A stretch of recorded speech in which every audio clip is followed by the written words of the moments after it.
Subscribe to Man Told for more stories. Now, let's begin this one. This morning, I was still standing in front of 100 employees, signing off on a major project as the creative director. Tonight, I'm standing outside my own house, like a stranger. The locks have been changed. Right by the gate, cardboard boxes are stacked up. Clothes, books, a few family photos shoved in without care. On top is our wedding photo. The glass cracked in a sharp line, distorting my face like some cruel joke. I pick it up. Inside that frame is a smile I once thought would last forever. Now there's only silence. No explanation. Haley, the woman I loved and trusted the most, is gone without a trace. No text. Not even goodbye. The house that used to be my safe place every night. Now there's someone else standing in that living room. The yellow light spilling through the window outlines a stranger. I touch the door. Knocking is pointless. I know I don't belong here anymore. One day, just one day, I lost my job, my wife, my home, all at once. As if someone had been planning this for a long time. People passing by look at me like I'm a homeless man, clutching a few boxes of my past. But they don't know, in that moment, in the cold and the silence, I couldn't even feel pain anymore, only emptiness. And from that emptiness, something else began to rise. They think they've finished me, but that very night was the night I started over. And this time, it's a comeback Haley and her family will never forget. If you had met me a few years ago, you'd probably see just an ordinary man. The kind no one notices. A shirt with a worn-out collar, a black coffee every morning, and a habit of sitting quietly by the window of a small apartment, watching the city half asleep. I'm Clayton Callahan, 37. I grew up in a small town on the edge of Missouri, in an old wooden house with a leaky roof. My childhood was the smell of grease from the diner where my mom worked, the clinking of empty beer cans when I picked them up with the other kids, just to trade them in for a few coins. Nobody ever opened doors for me, so I learned to stand on my own. I chose the creative path, design, ideas, and eventually strategy. No one showed me how. Just sleepless nights, teaching myself, making mistakes, and trying again. At work, I knew I had no backup, no powerful relatives, no money, only my ideas, and a stubborn streak. Step by step, I worked my way up to creative director, with nothing but patience and refusal to quit. 6 years ago, at an art event my company hosted, I met Haley. That room was full of people who already knew each other, all shaking hands with polite smiles. But she was different. No pretension, no coldness. Haley looked straight at me, like she wanted to see the man behind the cheap suit. We talked for hours, forgetting everything around us. When it was time to leave, she said quietly, "You're not like anyone in my world, and that makes me feel safe." Once, after that, at a loud party, we slipped out unnoticed. Bought a hot pizza, sat on the sidewalk eating, ignoring the luxury cars parked just a few feet away. Haley laughed while chewing and said, This is all I need in life." But I knew her world wasn't that simple. Her father was a powerful man, the chairman of the very company I worked for. The first time I met him, he looked me over from head to toe, said nothing, but his eyes said it all. "You don't belong here." Still, we chose each other. The day Haley told me she wanted to marry, I said, "If it means you'll have to give up your family, I'll let you go." But she gripped my hand tight and said, firm as ever, "No one gets to choose for me." Our wedding took place in a lavish hall I had never dreamed of. Everything was perfect, except for her father's eyes, cold as ice, even as he shook my hand. What I didn't know then was that the very day I thought was the start of my happiness was also the day I walked straight into a game I was never ready to play. The first months after our wedding felt like a dream.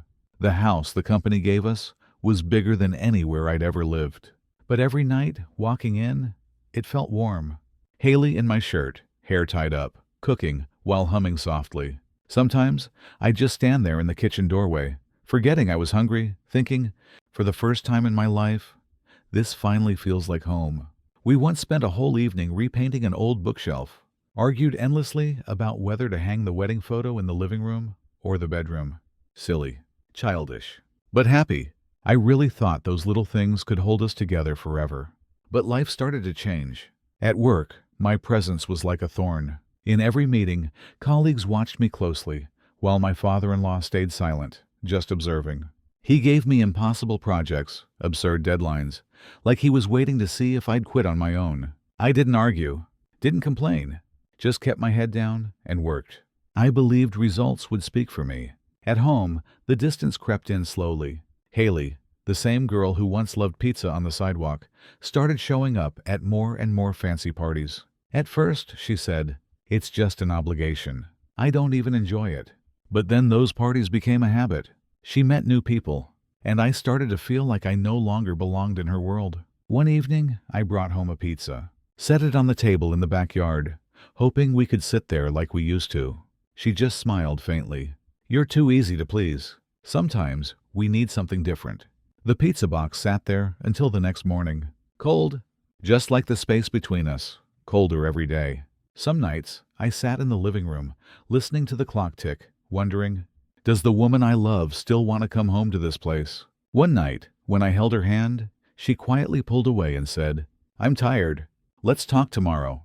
Back then, I kept telling myself, it's just pressure, that if I love her enough, everything will go back to the way it was. But I didn't see it. The door was already ajar, and the storm outside was waiting to blow everything apart. That night felt like any other. I came home later than usual. The kitchen was dark. No music. No smell of dinner. On the table, Haley's phone screen lit up, casting a pale blue glow on the cold surface. The chair across from me was empty, like I was having dinner alone in my own house. The message was clear. Same as usual. He won't suspect a thing. A to P. A. Same hotel? I froze. Time stretched, tight and suffocating. The closet door opened. Haley walked out and stopped the moment she saw me holding her phone. "Going out? Why didn't you tell me?" I asked, forcing my voice to stay calm. She gave a half smile, light as if nothing happened. "A friend was joking. You're overthinking." I handed her the phone, keeping my voice steady. "Then let me see the whole chat." She grabbed the phone, locked the screen, slipped it into her bag like it meant nothing. "You don't trust me. I'm leaving. It's late." The door closed. I sat there, feeling like even the walls of this house had already chosen a side. And it wasn't mine. From that night on, I just watched in silence. Haley came home later and later. Our conversations turned into nothing more than small talk. She showed up at parties I was never invited to. At work, things started to go wrong. Important files vanished. Ideas I had worked on were presented by someone else before I even walked in the room. Projects that had been running smoothly suddenly crashed. These weren't accidents anymore. One evening, I came home early. From the living room, I heard a man's laughter on speakerphone. A voice I recognized. One of the company's senior executives. A man my father-in-law trusted above all. The moment Haley saw me, she hung up so fast it was like she'd touched something burning. "Just a colleague." "Why are you looking at me like that?" she said, avoiding my eyes. I stayed silent. Some questions don't need to be asked when you already know the answer. Then the day came. A major project I was leading suddenly leaked confidential information. The client was furious. The board panicked. The next morning, I was summoned to an emergency meeting. The conference room was cold and wide, leather chairs arranged in a half circle. My father-in-law sat in the center. Next to him, the same executive whose voice I had heard. At the end of the table, HR had a stack of papers laid out. The HR manager spoke first, without a greeting. "Clayton, we have proof of your negligence. You leaked classified information." I tried to explain, but my father-in-law's voice cut through like a blade. "There's nothing to explain. This company cannot keep someone careless like you. Effective today, you are suspended. Your termination letter will follow." No one said another word. I looked around. The same faces that once shook my hand, now staring down, avoiding my eyes. Not one person stood up for me. I left the room with that stack of papers in my hand, feeling like I had just stepped out of my old life. The hallway was long, cold. Each step sounded like another nail in a door closing behind me. I walked out of the building. The sun was still up, but in my eyes, the world was nothing but gray ash. I sat in my car for a long time, hands gripping the steering wheel, the termination papers on the seat beside me. I called Haley. Once, twice, 3 times. Each one rang out, then went to voicemail. My texts stayed unread. In that moment, it felt like the whole world had gone silent, turning its back. Driving home, my heart slowed with every turn. In front of the house, a row of cardboard boxes stood neatly stacked. I stopped the car. The cold air wrapped around the porch. Each step I took toward those boxes, my heart pounded like a slow, heavy hammer. On top was our wedding photo. This time, not just cracked, but crushed, as if someone pressed down on purpose, leaving a deep scar across both of our faces. I brushed the glass with my fingers. Dust clung to my hand, cold enough to make my skin crawl. The door opened. Haley stood there. No surprise, no anger, no sadness. Just a calm, quiet look, like everything had been planned long ago. "You're back," she said, her voice steady, without a trace of emotion. I opened my mouth, but no words came out. She handed me a thin folder.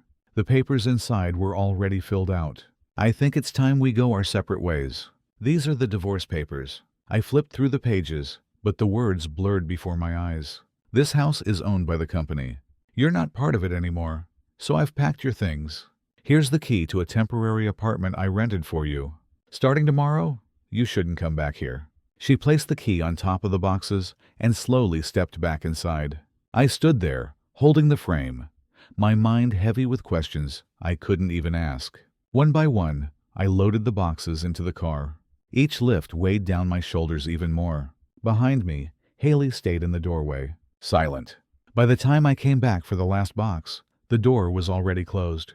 That sound, the door closing, felt like the final full stop to everything. I sat in the car for a long time. Next to me was all that was left of 7 years. A few clothes, a few books, and a wedding photo covered in cracks. In that moment, I didn't cry. I wasn't angry. I just felt myself falling into an empty space. That day, I lost everything. My job, my name, my home, and the woman I thought was my entire world. But what I didn't know was that when I finally started the engine and drove away, the man leaving that driveway was no longer the same man who left for work that morning. I drove in silence. No music, no radio, just the dull hum of the engine. Familiar streets slid past the window like an old silent film. I pulled into an empty lot by the river. The night air was cold, the wind whipping the water, breaking the yellow reflections into scattered pieces. I shut off the engine, leaned forward, my forehead resting on the steering wheel. In my chest, a weight so heavy it hurt to breathe. That night, I didn't go to the apartment Haley had rented for me. I slept in the car. The days that followed dragged like stones. I unpacked the boxes one by one. Every item inside cut like a shard of the life I used to know. A mug we bought together, a handwritten card, a book with her notes scribbled in the margins. Things that used to mean something. Now, just proof of the distance. The new apartment was small and hollow. A worn wooden table, a mattress on the floor, the smell of damp paper every time I opened the door. Each day was the same. In the morning, I walked along the river just to keep my head from exploding. By noon, I was back at the apartment, sending out dozens of job applications. My inbox came back with nothing but short, cold rejections. And in that silence, the same question circled over and over. How did everything fall apart so fast? I tried to find an answer. I texted a few former colleagues. Some didn't respond. Some replied with nothing more than, "Sorry, don't contact me again." Only one agreed to meet. Thomas, a colleague who had been with me for years. We chose a small cafe on the edge of town. Thomas came in, glanced around before sitting down. He spun his cup 3 times before speaking. "Clayton, this is a fight you can't win. It was decided a long time ago. You were picked as the fall guy." I looked him straight in the eye. "Why?" He lowered his gaze, his voice dropping. "Because you don't belong to their world. And because someone wanted your position." His eyes drifted away. That was as far as he dared to go. After that meeting, the pieces started to fall into place. The sabotage projects, the strange messages, the late-night phone calls. None of it had been random. Inside that company, there was a network, all under my father-in-law, working to push me out. And Haley, maybe she had chosen their side long ago. In the days that followed, I became a shadow. Morning, I sat by the apartment window, watching the rush of strangers. At night, I walked empty streets alone.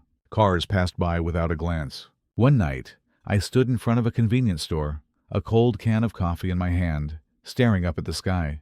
For the first time in years, I felt completely invisible. I thought I had gotten used to this pain. The next morning, I spread sheets of paper all over the floor. I started writing down every idea I'd kept hidden in my drawer. No company, no judging eyes, no one pulling the strings. Just me.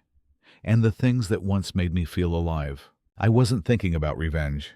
Back then, all I wanted was to prove to myself that I was still here. But that quiet didn't last. One evening, hunched over my sketches, my phone buzzed. An unknown number. Don't you want to know who's behind all this? Attached was a photo. Haley, hand in hand with that executive, walking out of a fancy restaurant, both smiling. The kind of smile I hadn't seen on her face for a very long time. My grip tightened on the phone. Turns out, I'd never gotten used to the pain. A second message came right after. If you want the truth, 7 p.m. tomorrow. The wooden bar by the river. Come alone. I didn't reply. That night, I didn't sleep. The next evening, right on time, I walked in. A wooden bar, dim yellow lights, the smell of liquor mixed with smoke. I chose a corner, back to the door. A man appeared and sat across from me. A stranger's face, but his eyes, they had been watching me for a long time. He glanced at the door a few times before speaking, his voice low. You're Clayton Callahan. Yes, you need to know. What happened to you wasn't an accident. From his bag, he pulled out an envelope.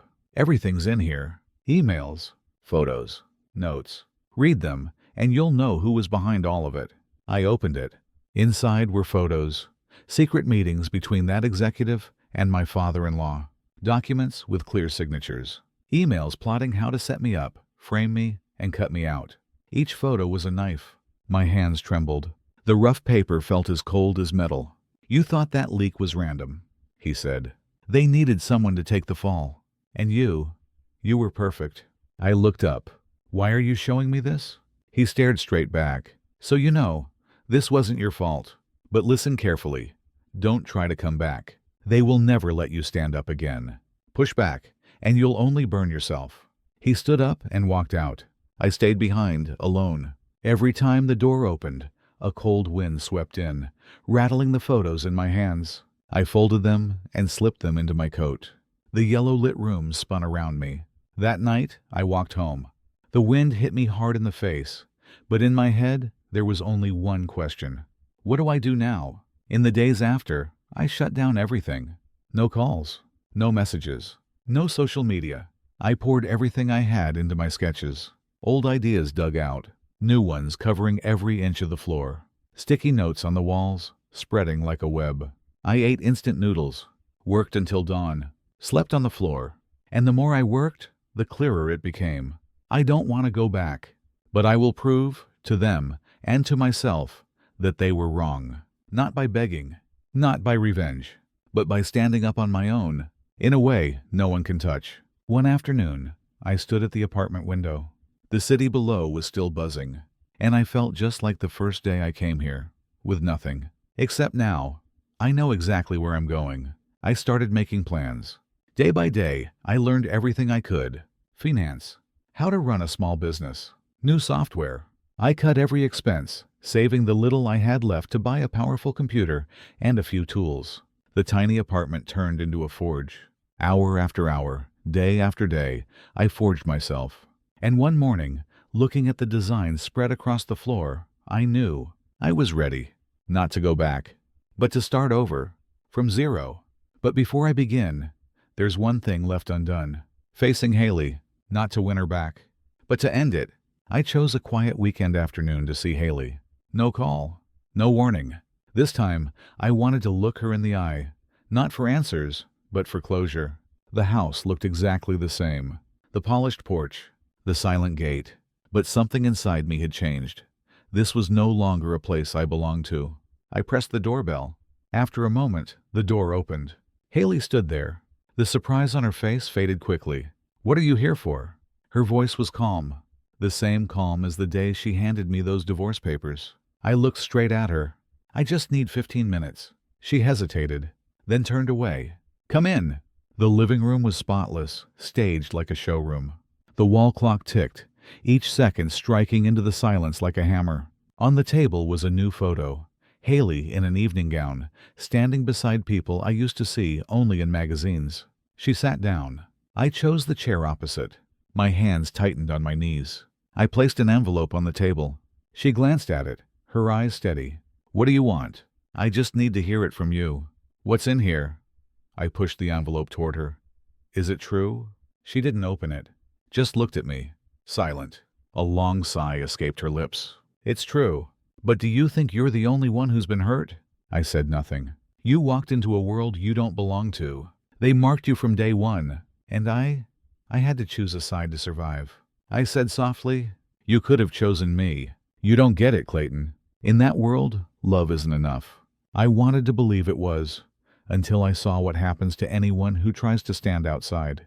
Her words cut deep, but I was calmer than I thought I'd be. I asked, "That man in the photo, do you love him?" She was quiet for a few seconds, then gave a faint, tired smile. "I don't love him. I just chose the easier way." My chest tightened. "Turns out, sometimes you can destroy someone without ever loving anyone else." I nodded. For the first time, I truly understood. We had been standing in two different worlds for a long time. I stood. Haley asked, "You came here just to hear that?" I looked around the house, every wall, every door frame, and said slowly, "I came to tell you this. I won't be standing at this door again, or anywhere in your world. I'll build a life you'll never be able to touch." I turned away. My hand was on the door handle when I heard her voice behind me, soft but clear. "Clayton, I'm sorry." I paused.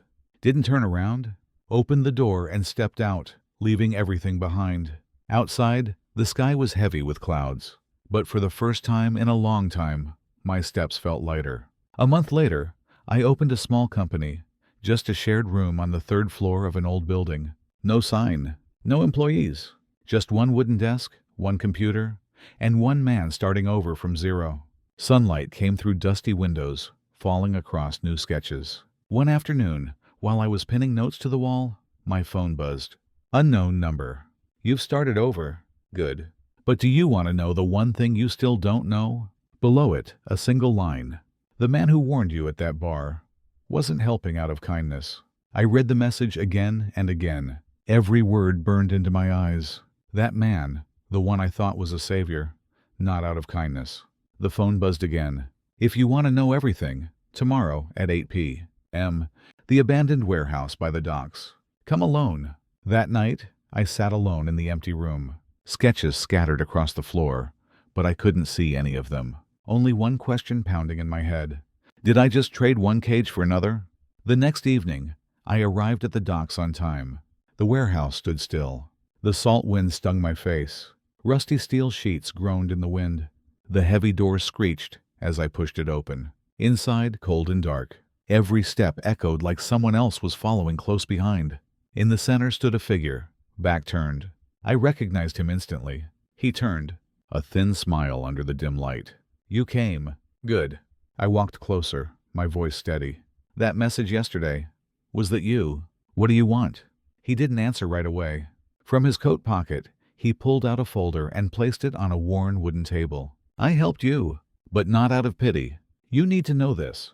The enemy you think you have isn't the only one." I opened the folder. Contracts, investment records, all leading to one place, my new company. I looked up, blood rushing to my temples. "You think they just let you go? Since the day you opened this company, every email, every meeting, they've been watching you." My fingers dug into the table edge. All those endless nights in that small room came flooding back, thinking I'd escaped them. But all this time, I was still in their sight. He looked straight at me. "I'm not giving you this, so you can take revenge. I want you to understand, this game isn't over. You have to choose, stay on your path, or go back and face them head on. But if you choose to fight, be ready to pay for it." The sea wind howled through the gaps, slamming the steel door against the wall with a loud bang. I stared at the papers on the table. Part of me wanted to walk away, but another part, the same part that had forced me to stand up all these months, refused to back down. I looked up, straight into his eyes. "Why are you helping me? Who are you really doing this for?" He gave a thin smile. "Prove you deserve what you're building. This time, no one's coming to save you." With that, he turned and left, leaving me with the folder. I stepped out of the warehouse. Night had fully fallen. The wind from the sea whipped across my face. I walked down to the pier, staring out at the black water. The waves kept crashing against the shore, again and again, with no one watching. Maybe from now on, I'll have to be the same way. That night, I went back to my rented room. The folder in my hand felt heavy as stone. I laid everything out on the table. Names, numbers, connections spreading like a web. If I take another step, there's no turning back. I sat there all night. Outside, the city faded from night into morning. Inside, I stayed still, as if I was sketching a new life. That was the moment I decided, I won't stay silent anymore. Not for revenge, but so that this time, no one decides my life for me. The next day, I started a new phone. Quiet meetings with people who had disappeared from the company long ago. We met in empty cafes, an old garage, or at street corners away from the crowd. Each meeting was another piece of the puzzle. They too had been pushed out. Clayton, if you want to go up against them, you need to accept this. No one will protect you. I nodded. I'd known that since the day I left that house. On the walls of my room, photos and papers were pinned together with red string. At night, I stood there staring at it, like looking at a scar that would never heal. I began writing everything down. Every event, every face, every detail. I didn't rush to make it public. I knew the moment I hit send, there'd be no way back. One night, walking home from the store, I heard footsteps behind me, even unhurried, following me. I stopped. The footsteps stopped. I turned. Only a dark alley. For the first time in months, my heart was racing. But fear faded quickly, replaced by something else. They were starting to worry. One afternoon, an anonymous email appeared. "We know what you're doing. If you keep going, you'll regret it." A chill ran down my back, but my hands kept typing. I didn't delete the email. I kept writing. And then the moment came. I gathered every file, every story, every piece of proof, and I sent it all to independent newsrooms, to a few lawyers who had walked away from the old system, and to people I knew couldn't be bought. Right before I hit send, I took a deep breath. It felt like throwing a stone into a perfectly still lake, waiting for the ripples to spread. The truth deserves the light. The next morning, my phone wouldn't stop buzzing. Messages, emails, and then familiar names started appearing in the headlines. The door they had kept shut for so many years was cracked open, and the first gust of wind that came through was mine. I didn't expect the first person to show up would be my former father-in-law. When I opened the door, he was standing there, older, hair streaked with gray, but his eyes were still sharp as a blade. This time, he wasn't here to give orders. He stood there for a long moment. The small room was silent, except for the ticking of a clock. Then his voice, hoarse but steady. "We need to talk." I stepped aside. He walked in, his eyes sweeping over the walls, the papers, and red threads. He paused, but there was no surprise in his face. He sat down, elbows on his knees, and looked straight at me. "You did all this." I didn't look away. "Yes. Everything they've been hiding is out now." He stayed quiet for a long time. Then his voice dropped lower. "You think this means you've won? You've just dragged everyone into the fire, including yourself." I met his gaze. "I'm not doing this to win. I'm doing this so I get to decide what's left of my own life." He leaned back in the chair and let out a long breath. "You still don't get it. In this world, no one's clean. The moment you stepped in, you were already part of their game." I spoke slowly, steady. "Maybe. But today, I'm no longer a piece that stands still." He opened his briefcase and placed a thick envelope on the table. "This is what's coming for you. Reporters, lawyers, frozen accounts. They won't let you go. You have two choices. Stop now or keep going and lose everything." I opened the envelope. My hands trembled slightly. Inside were pages detailing every step they'd take. Cold, calculated, prepared long ago. I closed the envelope and slid it back across the table. "Thank you for bringing this. But you didn't come here just to threaten me. You came because you know this time they can't hide anymore." He looked at me, and for a brief moment, I saw something in his eyes. Exhaustion. Then he spoke again, slower. "You think they're not watching me too? I'm just another old pawn. There are games outsiders will never win." He stood up and walked to the door. Before leaving, he turned back. Clayton, sometimes winning isn't about dragging everyone down. Remember, my daughter once loved you. The door closed. His footsteps faded down the long hallway. I stood there. The papers on the wall swayed slightly in the draft from the open window. I looked at them one more time. They were still a mess, but I knew I wasn't trapped in it anymore. I sat down and opened my laptop. The news was everywhere. The story wasn't mine to carry alone anymore. Outside, the city lights flickered on. I drew a long breath. Whatever storm is coming, this time I won't run. In the days after that meeting, the city felt like it had turned upside down. The news was everywhere. My name in the headlines, some defending, some condemning. The phone never stopped ringing. People wanting answers. People offering money to buy my story. And the anonymous threats. I pulled the cable from the wall. The room went quiet again, leaving only the ticking of the clock. Every night, I sat by the window, watching the distant lights from the tall buildings. There was a time I hated being alone. Now I realize, only in silence can you really hear yourself. Someone once asked me, "Do you regret it? If you could go back, would you choose differently?" I paused for a few seconds. Even if I could go back, I'd still walk down the same path.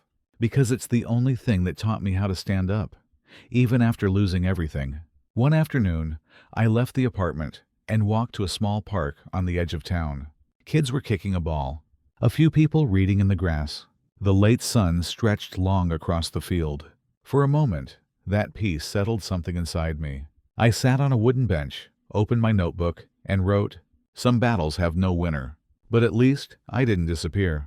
Back in my room, I gathered all the old papers, documents that were once evidence, once an obsession. I didn't burn them. I folded them into small paper cranes and placed them on the windowsill. The wind came through. One by one, the cranes lifted and drifted out, carrying away all those heavy years. I picked up my old sketches again, some still unfinished from the day everything fell apart. And for the first time in months, I sat down to draw again. Not for a contract, not for money, but just to feel my hand move to the rhythm of my own heart. Late one night, under the light of my desk lamp, I picked up the phone and left one last message for Haley. "I don't expect you to come back. I just want you to know I'm fine, and I'm grateful for the time we once had." I put the phone down, not waiting for an answer. Standing in the middle of the room, I looked out into the distance. And in that moment, I saw it clearly. It's time to leave this place. Because freedom isn't about winning or losing. Freedom is knowing where you're going, even if you're going there alone.